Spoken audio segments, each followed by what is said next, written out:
días, hermanos, hermanas. Les saludo en el amor del Señor. Y bueno, como cada día domingo, también saludamos a quienes nos ven a través de nuestra página en internet, a través de YouTube, en www.iglesiacristianalaserena.cl. Y esperamos, como siempre, que este mensaje también les bendiga y, sobre todas las cosas, que la palabra de Dios no vuelva vacía y cumpla ese propósito de transformar a los que somos hijos de Dios cada día y de convertir a aquellos que son sus ovejas y aún no han escuchado su voz. Bien, el día de hoy vamos a continuar con Primera de Juan, capítulo 5, y estamos ya llegando al final del estudio de esta carta. Han sido varias semanas en la cual hemos estado revisando lo que el apóstol Juan, ya en las postrimerías de su vida, se calcula que aproximadamente tendría unos 80 años cuando escribe las epístolas. Es difícil siempre saber, pero lo que sí era un adulto mayor, muy mayor, cuarta edad, como se dice ahora, ¿sí?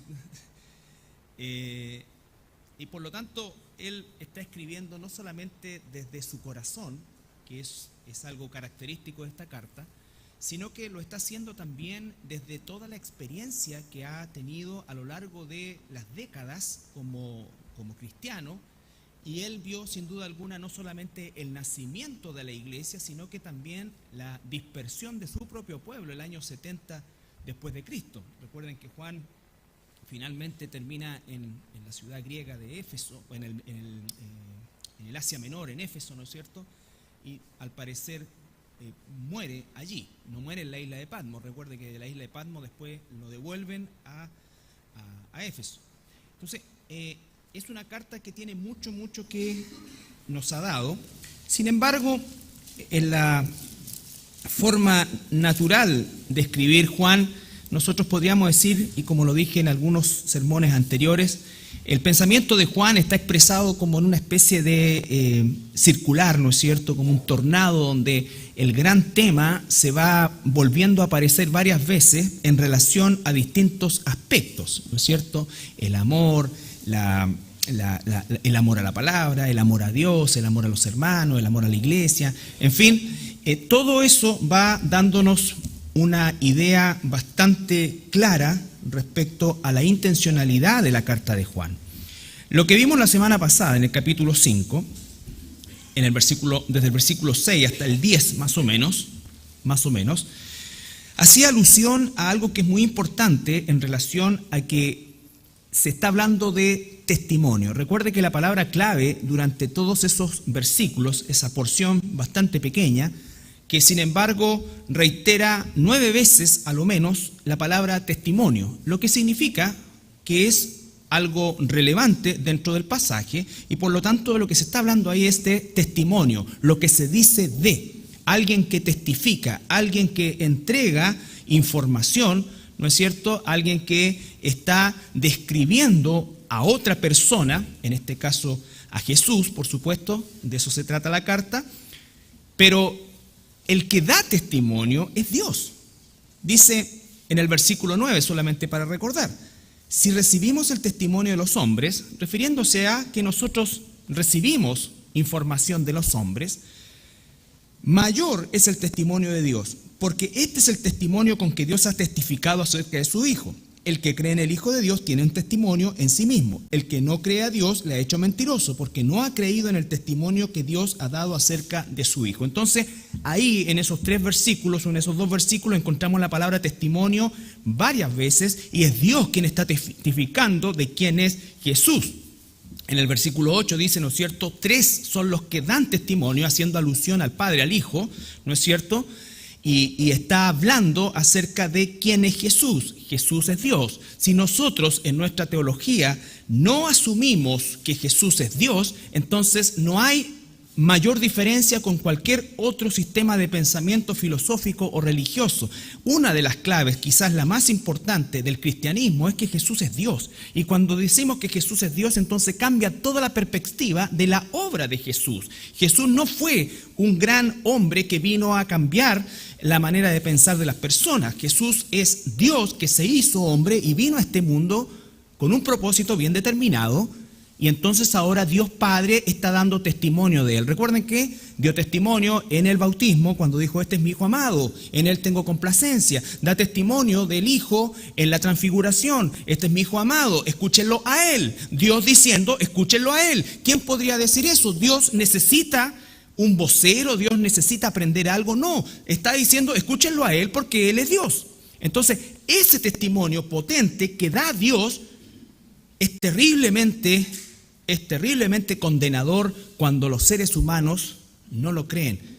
Porque no solamente se trata de no creer en el testimonio, sino que lo que está diciendo eso es que hacemos a Dios mentiroso. Y ese es el pecado terrible, imperdonable, que más abajo vamos a ver la próxima semana. Hacer a Dios mentiroso. Dios está dando testimonio que su Hijo es Dios, que su Hijo es el único camino, la única verdad, tal como Jesús habló, porque él dijo: yo no digo nada que el Padre no me da a decir, yo no hago nada que el Padre no me da a hacer. Eso es lo que produjo la expresión: estoy complacido, estoy plenamente satisfecho con mi Hijo, en función de su obediencia, en función de su obediencia. Por lo tanto, siguen la línea de la palabra testimonio, que se vuelve a repetir en el versículo 11 y 12, que es lo que vamos a revisar hoy día, 11, 12 y 13. Dice: y este es el testimonio. ¿Quién testificó? Dios. ¿De quién testificó? De Jesús. Ahora, ¿cuál es el testimonio? Y este es el testimonio, que Dios ha dado vida eterna, y esta vida está en su Hijo. Vida eterna, y esta vida está en su Hijo. El que tiene al Hijo, versículo 12, tiene la vida. El que no tiene al Hijo de Dios no tiene la vida. Y esa vida es lo que la Biblia llama la vida eterna. La expresión vida eterna aparece por lo menos 50 veces en la Escritura, mayoritariamente, por cierto, en el Nuevo Testamento.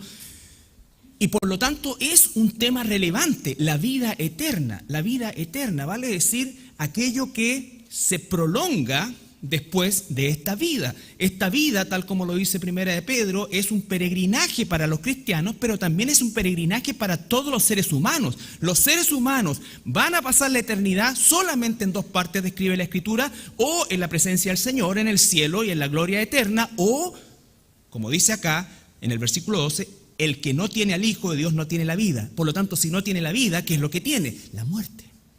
La muerte eterna. La muerte no es aniquilación, como dicen los testigos de Jehová. La muerte es continuación de un estado absolutamente separado de Dios por los siglos de los siglos. Eso es lo que dice la Escritura. Por eso es tan terrible desechar el testimonio del Padre. Por eso es tan terrible hacer a Dios mentiroso, porque eso es lo que vamos a ver la próxima semana. Se declara como el pecado imperdonable. ¿Cómo puede Dios perdonar ese pecado de hacerlo a él mentiroso? Porque es no creerle a él. Si no le creemos a él, entonces recibimos la paga de eso, y es la condenación eterna. El que tiene al Hijo tiene la vida. El que no tiene al Hijo de Dios no tiene la vida. Y si no tiene la vida, tiene la muerte eterna, hermanos. Esto es absolutamente crítico dentro de lo que es la predicación del mismo Evangelio. El Evangelio es la noticia más maravillosa que puede recibir un ser humano, pero que tiene que ser antecedida por la peor noticia que un ser humano puede recibir: que está perdido, condenado, despojado, que es enemigo de Dios. Todo lo que estamos aprendiendo el día miércoles, porque solo ahí, en esa verdad, la buena noticia tiene contexto. Tiene contexto. Muchas veces nosotros decimos: Jesús es el Salvador, Él te vino a salvar y todo. Y la gente ni siquiera sabe de qué se tiene que salvar. Es más, piensa que ni siquiera necesita ser salvada. Por lo tanto, nosotros tenemos que aprender que efectivamente aquí Juan está haciendo también obra evangelística. El que tiene al Hijo tiene la vida, el que no tiene al Hijo no tiene la vida. Recuerden cuando vimos los pasos de la evangelización. Hay un mensaje que dar y ese mensaje hay que explicarlo. ¿Qué significa tener la vida y qué significa no tener la vida? ¿Qué significa tener al Hijo? ¿Qué significa no tener al Hijo? ¿Cuáles son las consecuencias de una cosa y cuáles son las consecuencias de la otra? Y eso, hermanos, es lo que nos confronta a nosotros. Nos confrontó, y Dios en su infinita misericordia y por su gracia nos concedió vida eterna. Pero hay algo que es clarísimo. Dios ha testificado que Jesús es Dios, y aquel que cree y tiene al Hijo ¿no es cierto? Entonces tendrá la vida eterna. Aquel que no cree y hace a Dios mentiroso, no tendrá la vida eterna y como consecuencia tendrá la muerte eterna, la separación eterna de Dios. Y esto no tiene que ver conmigo, porque yo no me gano la salvación es un regalo, lo vamos a entender y lo hemos entendido a lo largo de todo el tiempo en el cual hemos aprendido, no solamente de Primera de Juan, sino que de toda la Escritura. Juan 3:36, ahora, en el Evangelio, entre el Evangelio y las cartas pueden haber más o menos hasta 50 años. El Evangelio de Juan capítulo 3, versículo 36.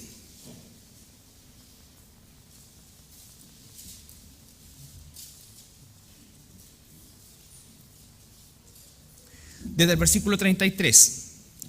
Juan 3:33. El que recibe su testimonio, refiriéndose a Jesús, este atestigua que Dios es veraz. Fíjense ustedes lo intercambiable que es el Hijo, da testimonio del Padre, el Padre da testimonio del Hijo, el que da testimonio del Padre es veraz y hace al Padre veraz, y el que da testimonio del Hijo también hace al Hijo veraz. Porque el que Dios envió, las palabras de Dios habla, pues no da el Espíritu por medida. El Padre ama al Hijo y todas las cosas ha entregado en su mano. El que cree en el Hijo tiene vida eterna, pero el que rehúsa creer en el Hijo no verá la vida. ¿Qué dice la Escritura? ¿Qué hacen los testigos de Jehová? ¿Qué hacen aquellos que dicen, no, mira, en realidad Dios, aquí a lo mejor esto? No verá vida, sino que la ira de Dios está sobre él. La ira de Dios está sobre él. El que tiene al Hijo tiene la vida. El que no tiene al Hijo no solamente no tiene la vida, sino que tiene la muerte eterna y la ira de Dios está sobre él. Entonces, la veracidad de lo que Dios está diciendo, tenemos que unirnos a la seriedad y a la gravedad del rechazo del testimonio de Dios. Nosotros estamos acostumbrados a recibir el testimonio de los hombres, ¿no es cierto? Nosotros vivimos por fe, todo el tiempo vivimos por fe. Le creemos a los hombres.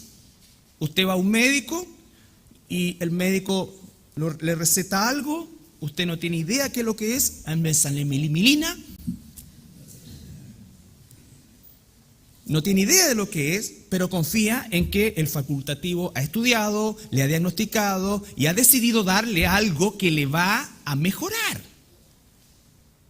Ni siquiera sabe ni conoce a la familia del médico. ¿Y qué hace? Se lo toma, eso es fe. Fe en algo que no ha visto, fe en algo que no sabe. Usted no ha visto el efecto, usted no tiene en su mano un paper con 450 casos como el suyo, ¿no es cierto? Con la casuística, con esto, entonces hace que no lo ve, usted se lo toma. Usted va a un restaurante. A veces en el restaurante hasta nosotros le preguntamos al mozo, bueno, ¿qué me sugiere?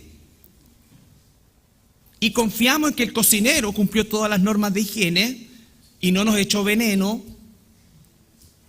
Y lo comimos y pagamos. Pero cuando Dios dice, este es mi Hijo amado en quien yo tengo complacencia, créanle a Él. Entonces, es serio hacer a Dios mentiroso. Es serio hacer a Dios mentiroso. Nosotros, por eso es que cuando de un púlpito se predica, tú tienes que tener tu Biblia en tu mano. Y tienes que ser como los bereanos y buscar. Y si no entendiste algo, tienes el derecho y la obligación de preguntar, de preguntarme, de pedir una explicación. A veces nosotros los pastores desde el púlpito damos por hecho algunos pasos doctrinales, ¿no es cierto? No estamos obviamente, o no estoy obviamente cometiendo una herejía, pero estoy partiendo de una base que a lo mejor tú, que eres nuevito, no la tienes y tienes que buscar eso. Tienes que poner de tu parte también, porque esto no se trata, ¿no es cierto?, de preguntar. Se trata también de escudriñar. Si el Espíritu Santo también te da, el mismo Espíritu que tengo yo, es el mismo Espíritu que tienes tú si eres un hijo, una hija de Dios. Por lo tanto, no te tienes que acostumbrar a que te den toda la comida molidita. ¿No es cierto? Abra la boquita, tú tienes que aprender a moler todo. Pero es cierto que hay cosas que en un momento determinado pueden resultar difíciles de entender y tenemos que nosotros explicar, no solamente el pastor, los hermanos más antiguos, hay un discipulado, hay todas las instancias, pero tienes que ejercer esa responsabilidad. Entonces, el que tiene al Hijo, volvemos a la carta.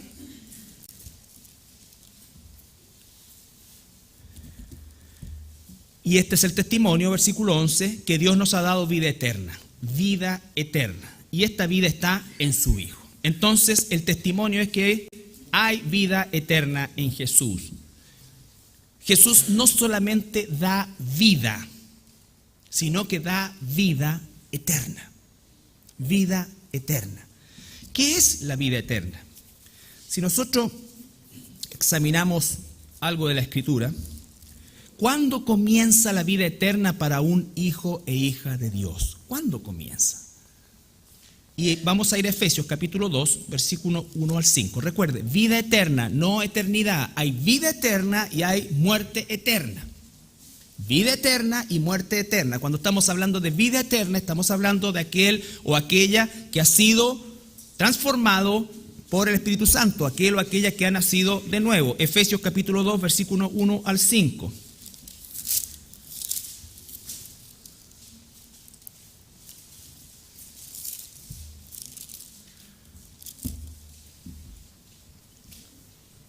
Pablo está hablando a personas que están ahí en tiempo real para Pablo y entonces les dice, y Él os dio, tiempo pasado, Él ya les dio, no les dará, Él les dio vida a vosotros cuando estabais muertos en vuestros delitos y pecados. Delitos y pecados, estábamos muertos y nos dio vida, gente que está ahí. Por lo tanto, la vida eterna comienza en el momento en que Dios abre nuestro oído muerto por medio de su palabra, el Evangelio, y entonces nuestros ojos son abiertos espiritualmente y vamos al redil, vamos hacia nuestro pastor que es el Señor Jesucristo, y entonces empezamos a oír su voz y nos damos cuenta que somos sus ovejas. Ahí empieza la vida eterna. La vida eterna no empieza con el cuerpo glorificado, la vida eterna continuará eternamente con el cuerpo glorificado, pero la vida eterna comienza cuando Él nos llamó y Él os dio. Está hablando a gente ya llamada, vida eterna, vida a vosotros cuando estabais muertos en vuestros delitos y pecados, en los cuales anduvisteis en otro tiempo siguiendo la corriente de este mundo, conforme al príncipe de la potestad del aire, el espíritu de desobediencia. Ahora opera los hijos de desobediencia, entre los cuales también todos nosotros, versículo 3, vivimos en otro tiempo en los deseos de nuestra carne, haciendo la voluntad de la carne y los pensamientos, y éramos por naturaleza hijos de ira, lo mismo que los demás. Hijos de ira. Si no eres hijo de Dios, serás hijo de ira. El que tiene al Hijo tiene la vida. Eso es lo que dice la Escritura. Eso es lo que no se quiere predicar desde los púlpitos. Eso es de lo que no nos hacemos cargo los pastores cuando estamos hablando a nuestra comunidad y hablando a la gente en conversa y preparando a nuestros hermanos y hermanas para que lleven el verdadero evangelio. El verdadero evangelio no es Dios te ama y quiere lo mejor para ti.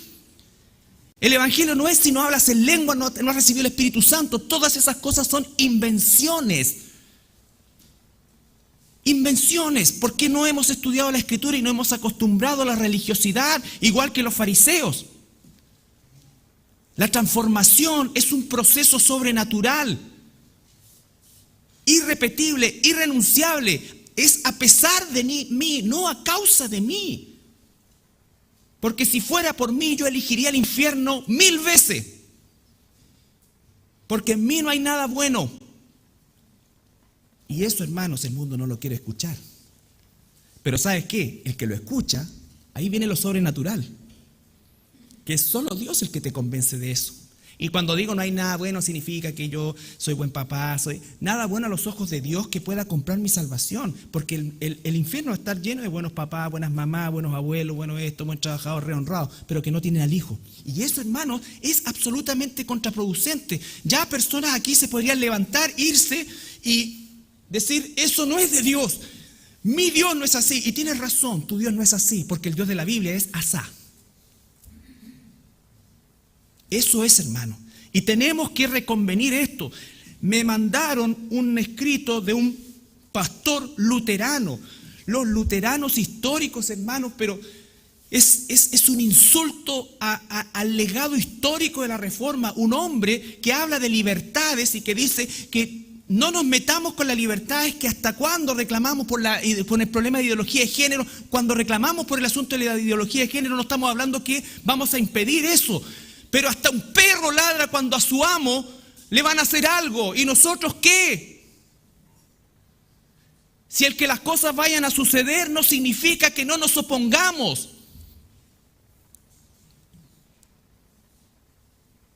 Ese cobarde que escribió eso ciertamente quiere quedar bien con los hombres. Y espero en el Señor que se convierta, porque si no, es prueba de que no tiene al Hijo. Porque tiene al Hijo, el que tiene al Hijo no puede callar lo que ha visto y ha oído. Y nosotros hemos oído toda la palabra de Dios. Los discípulos vieron milagros, vieron esto, pero no tenían toda la palabra de Dios. El apóstol Pedro dice: nosotros vimos la transfiguración, nosotros fuimos testigos oculares de eso, pero mejor es la palabra profética. Háganle caso a ella. Porque las experiencias son experiencias. Y nunca, ¿para qué estamos con cosas? Uno va a contar la experiencia realmente cómo fue. Siempre le va a poner un poquito más. O sea, va a agregar otro chispacito o dependiendo de la situación le va a quitar algunas cosas. O no. ¿Cierto? Mira, en realidad sí. Porque somos humanos, somos caídos. Nadie la va a contar textual. No. Entonces no pongas tu esperanza en las experiencias, que las tenemos, por cierto. Póngala en la palabra. Entonces, mis hermanos, el que tiene el Hijo, tiene la vida. Dice que estábamos muertos en delitos y pecados, hijos de ira. Eso, decirle a la gente que da lo mismo lo que piense, que haga uso de sus libertades porque Dios es amor, eso es odiar a las personas. Es amarse tanto uno que no quiero tener problemas. Quiero que me sigan amando. ¿Dónde terminó nuestro Salvador? ¿Quién más que Él amó perfectamente? Y terminó en una cruz, escupido, crucificado, golpeado. Los apóstoles, los discípulos, no le robaron a nadie, no hicieron nada, ninguna de las cosas. Sin embargo, la consecuencia fue eso. Hoy día estamos tan acostumbrados a la aprobación de la gente que parece que ya no podemos vivir sin eso. Parece que ya no podemos vivir sin eso. Entonces no confiamos en Dios. Entonces sí, en realidad, mira, me voy a quedar callado nomás porque en realidad recién empecé a trabajar. Entonces, claro, confía en ese que te dio, en el filisteo que te dio el trabajo y no confíes en Dios. Quédate callado. Eso es no confiar en Dios. Eso es no confiar en Dios. No estoy hablando desde el punto de vista de la facilidad. No digo que es fácil, hermano. Es difícil. Es difícil, pero vale la pena. O sea, si no vivimos en esa pasión, porque tenemos una sola vida. Los que estamos acá y pasamos cierta edad, probablemente nos quede, si es que no pasa nada antes y el Señor no viene antes, un par de décadas más y punto. Un par de décadas más y punto. Y los jóvenes probablemente van a seguir en una línea, pero el tema es que tú cuando naciste se dio vuelta el reloj y empezó a caer la arena. No sabemos cuánta arena nos queda. El punto es que sabemos que se va a terminar. Eso sí es seguro. Eso sí es seguro. Por eso es que es tan urgente que nosotros entendamos el mensaje del Evangelio. Estamos en Efesios, capítulo 2, ¿no es cierto? Versículo 4. Seguimos. Pero, bendito pero, acaba de decir el Señor que nosotros éramos hijos de ira y que nos ha dado vida en Él. Pero Dios, no nadie más, pero Dios, en ningún otro hay salvación, dice el apóstol Pedro. Pero Dios, que es rico en misericordia, por su gran amor con que nos amó, aun estando nosotros muertos en pecado, nos dio vida juntamente con Cristo. Por gracia sois salvos. Pero Dios, no tú, no yo, no una religión, no una iglesia, Dios tuvo misericordia. Él nos conduce a una iglesia, Él nos da el Espíritu Santo, entendemos la palabra, todo lo que vemos, pero es Dios el autor y el consumador de la fe. Porque ni siquiera teníamos la fe para creer en Jesús. Y esto sé que suena difícil, pero es lo que dice la Escritura. Pero Dios, y si vamos al versículo 8, Versículo 7. Para mostrar en los siglos venideros las abundantes riquezas de su gracia en su bondad. Para mostrar en los siglos venideros las abundantes riquezas de su gracia. Nosotros somos las riquezas de su gracia. ¿Qué significa eso? Que merecíamos el infierno eterno, pero Él quiso mostrar su gracia y la quiso mostrar en nosotros. ¿Te lo merecías tú? Nunca. ¿Me lo merecía yo? Menos. Nadie se lo merece. Por eso es que al infierno no va gente inocente, al infierno van todos los culpables. Nosotros somos culpables redimidos, culpables justificados. Y eso es parte de lo que está diciéndonos el apóstol Juan. Sigamos. Porque dice Pablo acá, por gracia sois salvos por medio de la fe, por medio de la fe. O sea, el vehículo de la salvación es la fe, creer en Jesús para salvación. Pero hay un punto y coma. Y esto no de vosotros.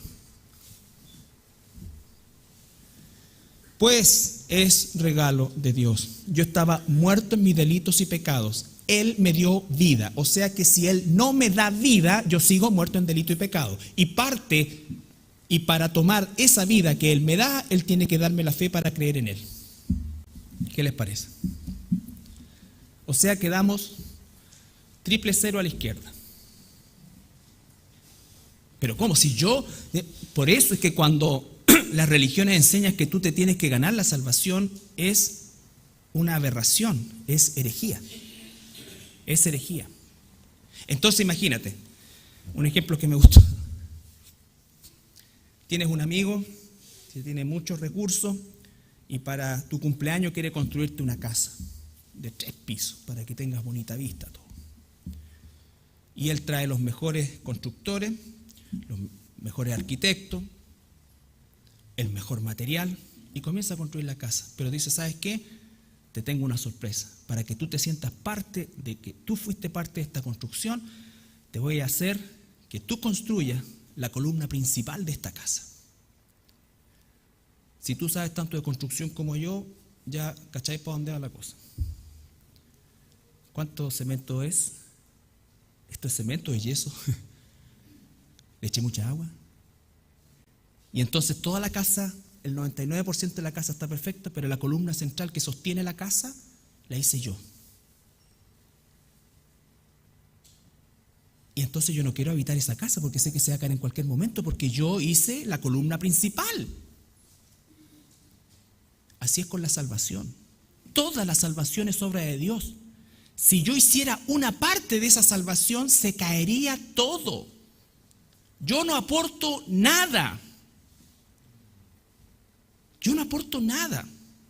Prefiero que mi amigo, si realmente me ama y quiere congraciarse conmigo, no me permita ni siquiera clavar un clavo.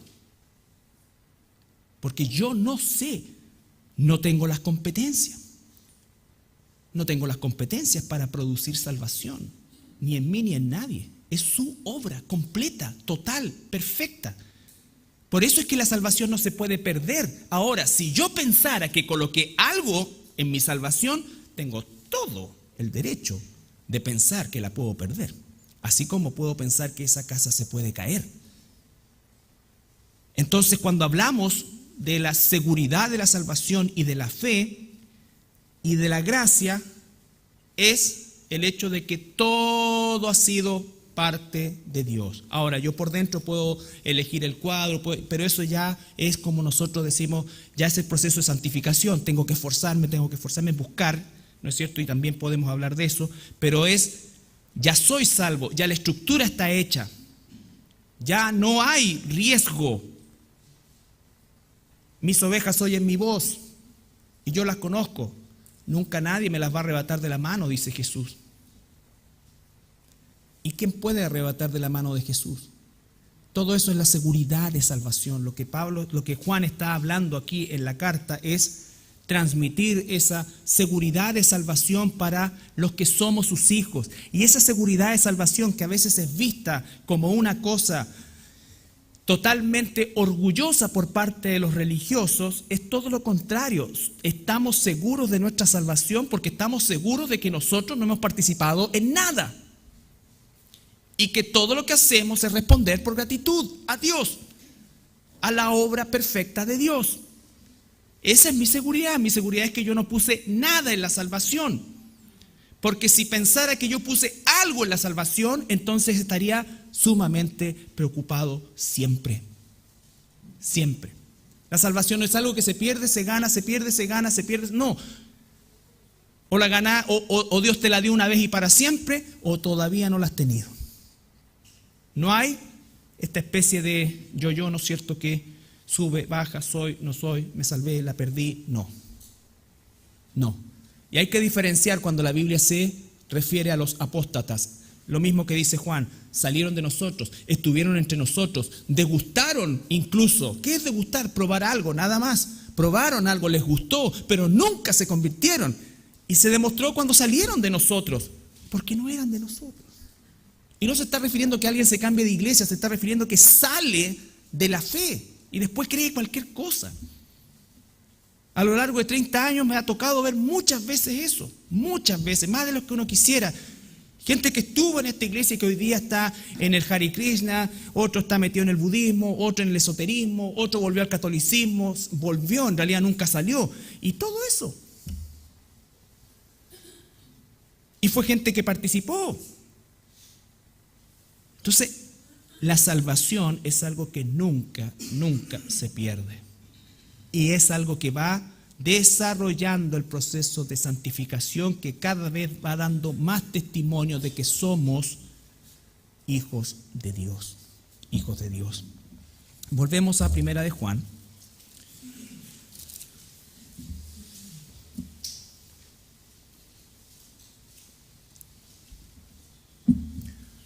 Entonces, la vida eterna comienza desde el momento en que Él nos llama. Él nos elige antes de la fundación del mundo, dice Romanos, pero nos llama en algún momento de nuestra existencia. Y en ese momento comienza nuestra vida eterna. Si fuéramos más ortodoxos diríamos, bueno, la vida eterna comenzó antes de, pero estamos hablando en un proceso horizontal y la vida eterna comenzó en el momento en que Él nos llamó. Y nosotros respondimos porque Él nos dio vida y Él nos dio la fe para creer en Él. La vida eterna, Juan 17:3, también consiste en que te conozcan a ti, el único Dios verdadero, y a Jesucristo a quien tú has enviado. Anote ese versículo, Juan 17:3. La vida eterna no tiene que ver con actividades, porque la gente dice, bueno, y entonces allá arriba la vida eterna, ¿qué vamos a hacer todo el día, todo el día, en buena eternidad? No. La vida eterna no consiste en lo que vamos a hacer, consiste en a quién vamos a conocer. Dios, nuestro Padre, el Señor Jesucristo, es infinito y lo vamos a conocer y vamos a seguir conociendo y vamos a seguir aprendiendo y vamos a seguir viendo su gloria por toda la eternidad. ¿Cómo se traduce eso en actividades? No tengo idea. Pero lo que sí sé es que cosas que ojos no vio, oído no escuchó, son las que Dios tiene preparado para los que le aman. Y eso es entonces, creo, el testimonio de Dios. Todo eso está diciendo que Jesús es el testimonio de Dios. Juan está diciendo, es el testimonio de Dios. En Él hay vida eterna. Vida eterna. Y eso, hermanos, significa algo en lo cual nosotros no podemos encontrar ni siquiera el más mínimo paralelo en nuestra existencia física. Porque nosotros estamos vivos físicamente, pero si no estamos vivos espiritualmente, estamos muertos. Y eso significa, ¿no es cierto?, que la verdad que no estamos viviendo, solamente estamos existiendo. Hay una diferencia entre vivir y existir. La gente sin Dios existe, nada más. En la existencia hay actividad y todo lo que usted quiera, pero la vida tiene que ver con Dios. Tiene que ver con Dios. Si no tengo a Dios, no tengo vida. No tengo vida. Tengo existencia, pero no tengo vida. La vida viene de Dios. Versículo 13. Primera de Juan 5:13.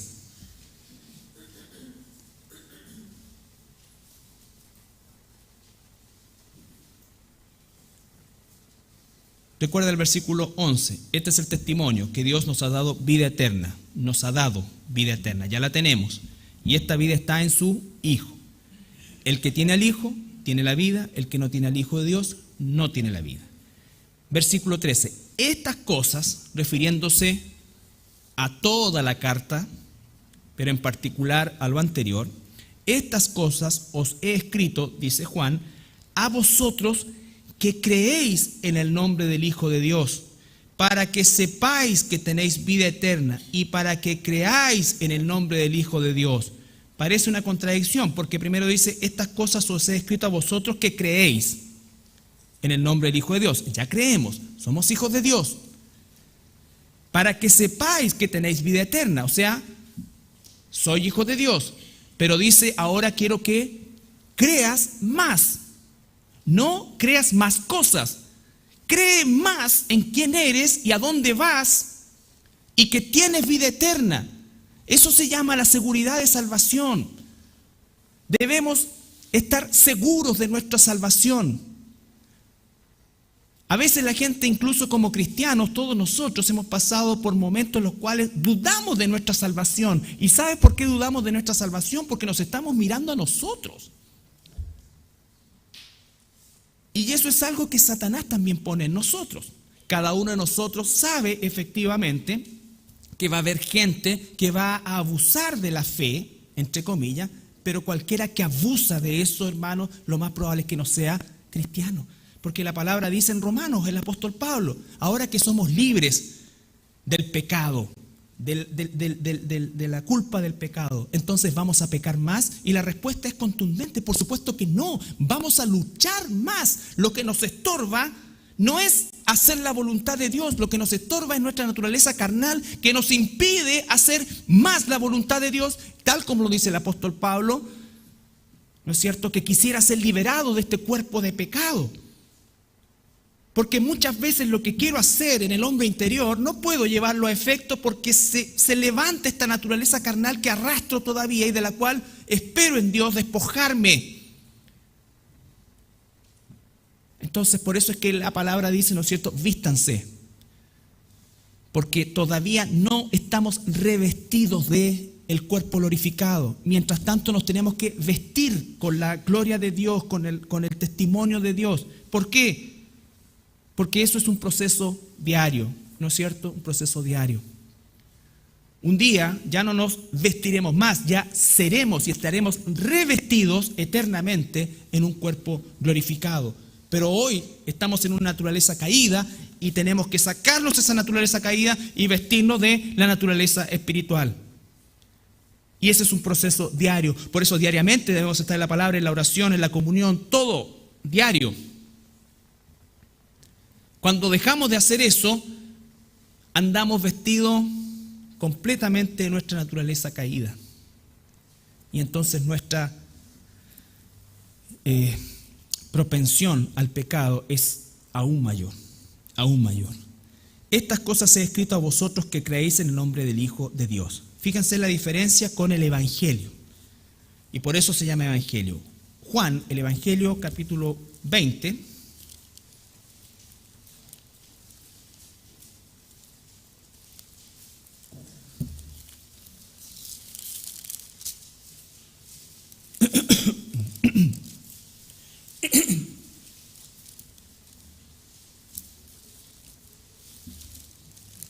Versículos 30 y 31, Juan está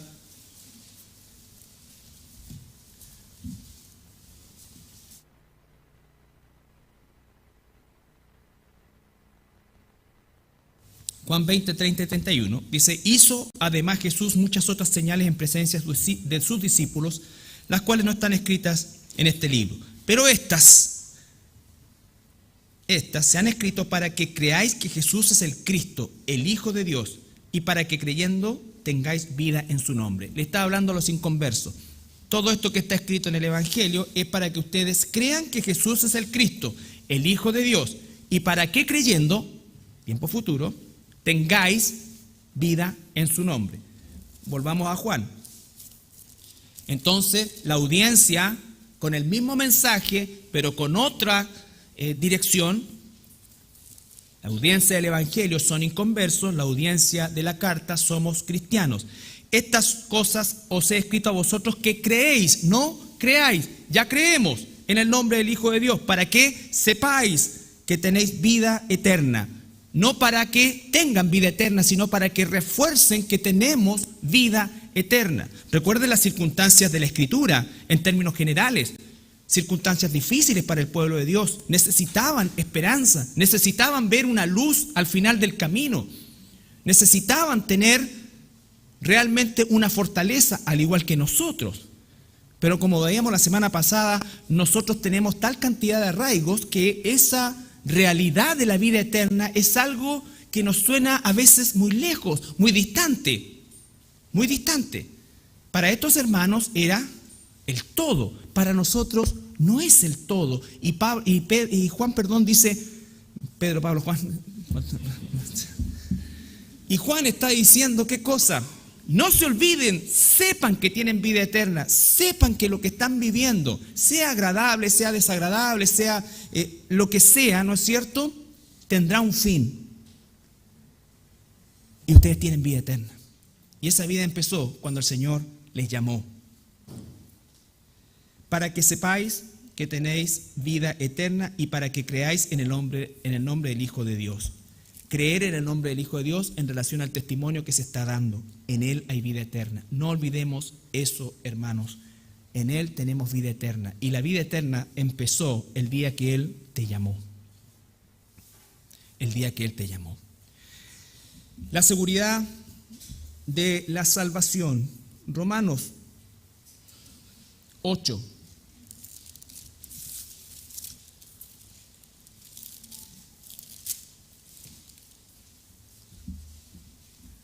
Romanos, todo el capítulo 8 y específicamente la sección del versículo 28 al 39 nos da la seguridad de que somos hijos de Dios y de que estamos camino a una vida eterna o continuar la vida eterna en un cuerpo glorificado, pero nos dice a nosotros que a veces nos miramos a nosotros mismos. Y nosotros debemos mirarnos a nosotros mismos para darnos cuenta siempre, o no olvidarnos, mejor dicho, de dónde nos sacó Dios y no creernos ahora los súper espirituales, olvidándonos que éramos perdidos, hijos de ira, igual que los demás. Y para ver también la maravilla cómo es que Dios ha hecho cambios en nosotros. Tal como dice el apóstol Pablo. Yo trabajo más que todo, pero no yo, la gracia de Dios en mí. Nunca la gloria es para nosotros, nunca el esfuerzo es para nosotros. No hay cosa más orgullosa que el religioso que dice que se merece la vida eterna por cómo ha sido. Nosotros sabemos que tenemos vida eterna por lo que Él hizo, porque sabemos cómo hemos sido e incluso cómo seguimos siendo.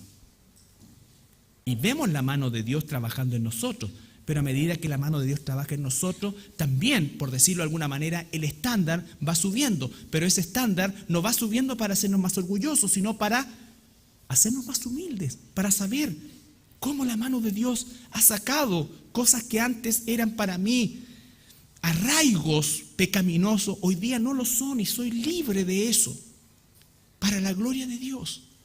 Y no estoy hablando solamente de aquel que a lo mejor Dios lo sacó de una condición visiblemente más complicada, alcoholismo, drogadicción, que son a veces los testimonios que de alguna manera se buscan solamente, que son verdades, ¿no es cierto?, pero de una manera de impactar a las personas. Pero la gran masa de la población probablemente no está en esa condición, probablemente luche por ser buenos padres, probablemente luche por ser un buen trabajador, por sacar adelante a su familia, pero si no tiene al hijo no tiene la vida. Si no tiene al hijo no tiene la vida. Yo siempre discuto con grandes y queridos hermanos y hermanas que trabajan en lugares muy complicados, como son la cárcel y como es el hospital, ¿no es cierto? Porque ellos han llegado muchas veces a pensar que esa es solamente la gente que necesita a Jesús. Por supuesto que necesita a Jesús y bendito sea el Señor que tiene hermanos y hermanas y quien puede desconocer la obra evangelística en estos lugares. Pero el 90% de la población no está en esos lugares. Por lo tanto, abandonamos y resulta que esa persona que hizo evangelismo en el hospital y compartió el evangelio con un moribundo, ¿no es cierto?, se va a su casa y resulta que el esposo, el hijo, el vecino, el colectivero, todos esos también son inconversos. ¿Y qué pasa con ellos? ¿Quién les habla a ellos? Entonces, de eso tenemos que cuidarnos también, de entender que el evangelismo es esencia nuestra.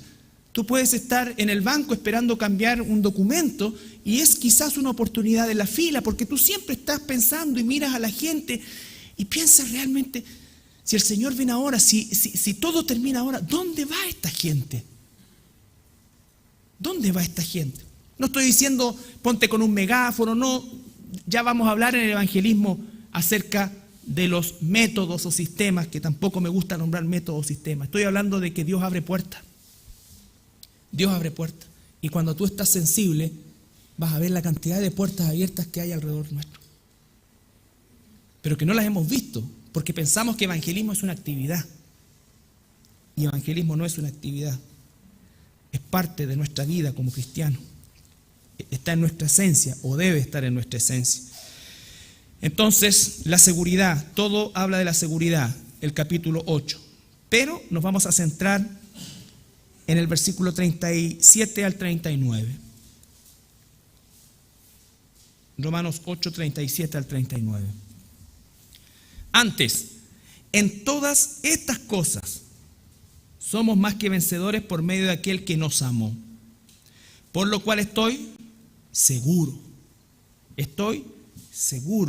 de que ni la muerte, ni la vida, ni ángeles, ni principados, ni potestades, ni lo presente, ni lo porvenir, ni lo alto, ni lo profundo, ni ninguna, por si te queda alguna duda, otra cosa creada nos podrá separar del amor de Dios que es en Cristo Jesús, Señor nuestro.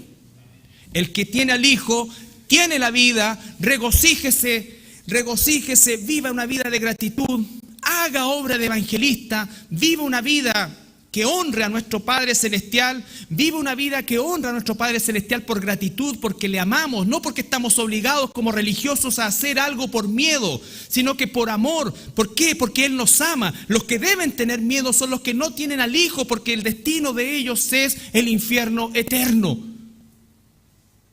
Pero nosotros no sabemos quiénes van allá, ¿no es cierto? Y por lo tanto, todo aquel que nos rodea es una puerta abierta que puede ser una oveja de Dios. La elección no es para cruzarse de brazos.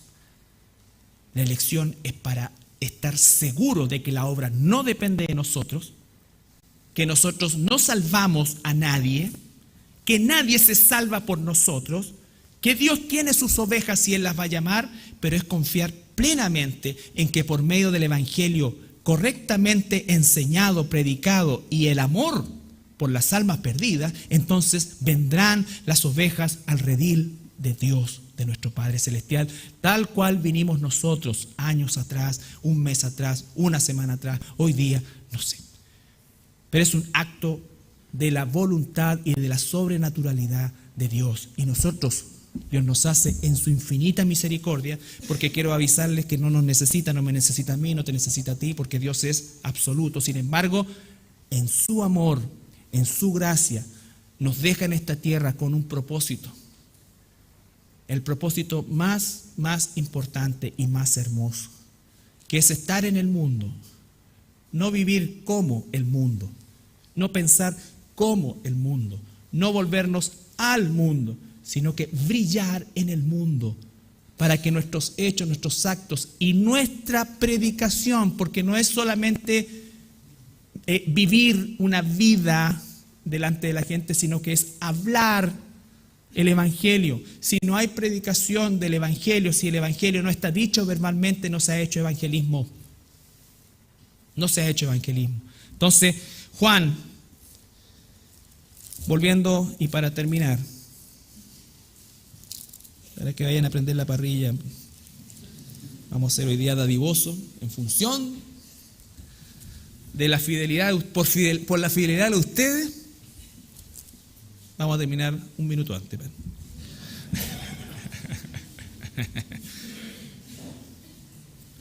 Para que Entonces, voy a volver a leer versículo 11, capítulo 5, versículo 11. Y este es el testimonio. Nos queda claro que el testimonio es dado por Dios y ese testimonio es que Jesús es Dios y que en Él hay vida eterna. Y esta vida está en su Hijo. El que tiene al Hijo tiene la vida. El que tiene al Hijo tiene la vida. No el que pertenece a tal o cual congregación o denominación. No el que sabe esto o no. Todo eso ocurre porque somos hijos, pero nada de eso nos hace hijos. Lo que nos hace hijos es tener salvación que el mismo Hijo nos ha dado por medio de la vida. Y porque me ha dado vida, entonces me congrego, pertenezco, crezco, todo lo que eso significa. ¿Ya? Porque tampoco esto es la letra mata y todas esas cosas sacadas de contexto, no es así. Porque claramente Juan nos ha enseñado a lo largo de toda su carta que el que ama a Dios amará su palabra. Amará su palabra.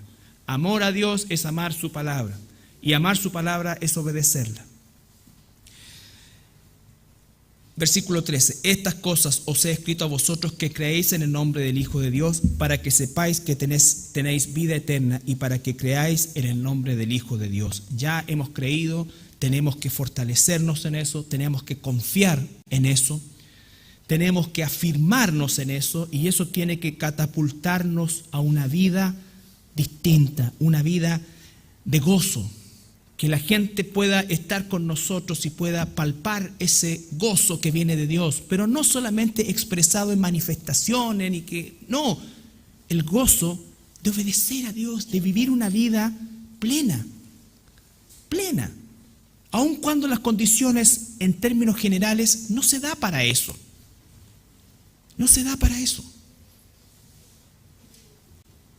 Fíjate que hace un tiempo atrás hubo una encuesta de felicidad en el país y el 60% de la gente de este país no es feliz. Yo quiero preguntar, o me gustaría saber cuántos cristianos respondieron a esa encuesta y a lo mejor dijeron no somos felices. Nosotros, Pablo lo están persiguiendo, todo esto, ya sabemos los ejemplos extremos de Pablo, pero dice gozado en el Señor, regocijado en el Señor, no me canso de decirlo, regocijado en el Señor. En medio de las tribulaciones, más me regocijo porque Él es fuerte. Es todo difícil al revés, o todo es al revés, ¿no es cierto? Cuando yo soy débil, Él es fuerte. Yo he muerto para vivir. Es todo un proceso que tiene que cambiar nuestra mentalidad. Pero si somos hijos de Dios, ese proceso vendrá. Y en eso tenemos que enfocarnos. Pero no por un acto religioso, sino por un acto de gratitud, de amor. Y Dios va transformando. Estamos aquí porque queremos estar aquí. No porque si no estoy aquí, entonces tengo un punto menos. Estoy aquí porque quiero estar, porque necesito estar, porque me gozo en estar. Eso es, hermanos. En el Evangelio de Juan, y para terminar, en el capítulo 11, si usted se recuerda, el capítulo 11 nos habla de la muerte de Lázaro y cómo es que Jesús deliberadamente demora 4 días en llegar a la zona, a Betania. De hecho, cuando se entera, dice esto es para manifestar la gloria de Dios. Cuando llega, obviamente ya Lázaro lleva 4 días, de hecho le dicen el cuerpo hiede, él pide que le lleven a donde lo habían puesto. Y tiene esta conversación con Marta, la hermana de Lázaro, en el versículo 21.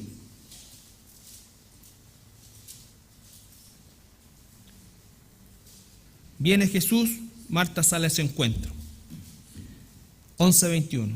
Y Marta dijo a Jesús: Señor, si hubieses estado aquí, mi hermano no habría muerto. Mas también sé ahora que todo lo que pidas a Dios, Dios te lo dará. Esperanza en Jesús, Él puede hacer todo, pero es su voluntad. Jesús le dijo: tu hermano resucitará. Marta le dijo: yo sé, escucha eso, yo sé que resucitará en la resurrección en el día postrero. Yo sé que resucitará en la resurrección en el día postrero. Certeza, certeza. Le dijo Jesús, yo soy. Y recuerden que la expresión yo soy es Yahweh. Es el nombre de Dios. Es el nombre de Dios. Cada yo soy que Jesús dice en los evangelios, está él usando el nombre de Dios. Por eso es que los fariseos querían matarlo. ¿Por qué? Porque tú, siendo hombre, estás ocupando y te haces Dios. ¿Cómo sabían que se hacía Dios? Porque ese yo soy es Yahweh. Yo soy la resurrección y la vida. El que cree en mí, aunque esté muerto, vivirá. Eso es para el momento circunstancial de la situación de Lázaro. Versículo 26, y todo aquel que vive y cree en mí no morirá eternamente. Eso es la vida eterna. El 25 es para lo que iba a ser circunstancialmente con Lázaro, para demostrar su poder sobre la muerte. Pero el versículo 26 es la vida eterna. Y la respuesta de Marta es maravillosa. Y yo espero que sea la respuesta nuestra también hoy. Le dijo, sí, Señor. Sí, Señor, yo he creído que tú eres el Cristo, el Hijo de Dios que ha venido al mundo. Sí, Señor, yo he creído que tú eres el Cristo, el Hijo de Dios. Ven, cree en el testimonio de quién es Jesús. Ni siquiera respondió, sí, yo creo que voy a resucitar. Ella dijo, yo sé que va a resucitar. Pero cuando le pregunta, Cristo, ¿crees esto en relación a la resurrección? Ella no responde, sí, Señor, yo creo en la resurrección. Lo que responde es, yo he creído que tú eres el Cristo y tú puedes hacer todo. Tú eres el Cristo, el Hijo de Dios que ha venido al mundo. El que tiene al Hijo tiene la vida eterna. Cuando nosotros decimos creo en la vida eterna, lo que estamos diciendo es creo en Jesús, creo en el testimonio del Padre, creo en el testimonio de Jesús. Y eso es lo que se conoce como la certeza de la salvación. Y la certeza de la salvación, hermanos, es algo con lo que también tenemos que luchar. Porque cuando nos miramos a veces a nosotros, sobre todo en esos tiempos de valle de sombra de muerte, como que de repente pensamos que no somos. Y a todos nos ha pasado. Hasta apóstata he creído que soy yo. Me he creído eso a veces. Alguna vez. Porque no podía creer lo que llegaba a pensar siendo un hijo de Dios. Pero vuelto de rodillas delante del Padre, vuelvo a mirarlo a Él, el autor y consumador de la fe. Puesto los ojos en Jesús, el autor y consumador de la fe. Y entonces cuando lo miro a Él me doy cuenta de su gracia. Porque después que lo miro a Él me miro a mí y me doy cuenta de su gracia y entiendo un poquito mejor la gracia. ¿Cómo define la gente la gracia? Un favor inmerecido. No, eso es algo ínfimo, no sabe lo que es la gracia. Por eso los religiosos no pueden entender la gracia. Porque la gracia es mirar a alguien que merece toda la condenación, no recibiéndola, y aparte de eso, recibiendo toda la bendición. Yo pregunto, ¿cómo puedes responder tú a eso? Que no sea con una vida entregada a aquel que te salvó. ¿Cuántas veces alguien que ha recibido un trasplante y ha podido vivir por un órgano de otra persona, vive en una gratitud permanente hacia esa persona? Bueno, a nosotros no nos han dado un órgano, nos han dado vida eterna. Vida eterna. Y bueno, hablamos con la cara de charca y pensando en nuestros problemas siempre, que a mí no me salen las cosas. Todo. Menos mal que uno no es Dios, porque si no estiraría una mano así larga con una palma. Pero Dios es gracia. Gracia. Nosotros estamos aprendiendo la gracia. Pero Dios es gracia. ¿Por qué? Porque tenemos vida eterna. Vida eterna. Lo que estoy diciendo para ti me lo estoy diciendo para mí. Porque yo también a veces arrastro el poncho y también me da la cuestión. Ahora menos, sí. Y entonces le echo la culpa a la tiroide. Y, después y no es la tiroide. Soy yo. Que tengo también mi expectativa. No. Entonces, hermano, el punto es que debemos tener esa seguridad de salvación, pero no como ya lo último, ya no me salió esto, no me salió esto otro, me patearon, me acá, pero tengo vida. No, es lo primero. Es lo primero. tengo vida eterna, y eso debe cambiar nuestra manera de vivir. Debe cambiar nuestra manera de vivir. ¿Por qué? Porque la eternidad puede continuar hoy para ti o para mí. Ya van 5 o 6 personas fallecidas en estas fiestas patrias. Imagínense, una fiesta que termina en una tragedia. Puede ser uno. Hoy día es riesgoso hasta andar por las veredas. Eso es para vivir preocupado. No, uno debe ser precavido, pero no debe tener miedo. No debe tener miedo. Pero lo que sí es cierto es que nos podemos morir hoy. Y entonces, ¿de qué habrá valido toda la amargura que arrastré, todo esto, toda esta cosa, toda mi inconformidad? No va a valer de nada. ¿Significa eso que nosotros tenemos que quedarnos? No, significa que vivamos con una esperanza de vida que el mundo no tiene. Y esa esperanza de vida que el mundo no tiene se tiene que notar para que al mundo le llame la atención. No estoy diciendo que lo salve, estoy diciendo que le llame la atención. Pero aunque no sea al revés, que le llama la atención, este es cristiano y tanto aleluya, que ustedes miran, no se le puede ni hablar. No.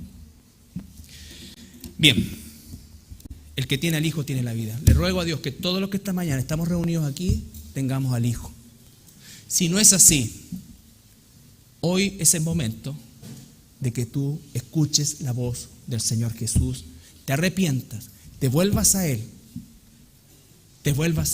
y que el Espíritu Santo verdaderamente venga a tu vida. Nos ponemos de pie.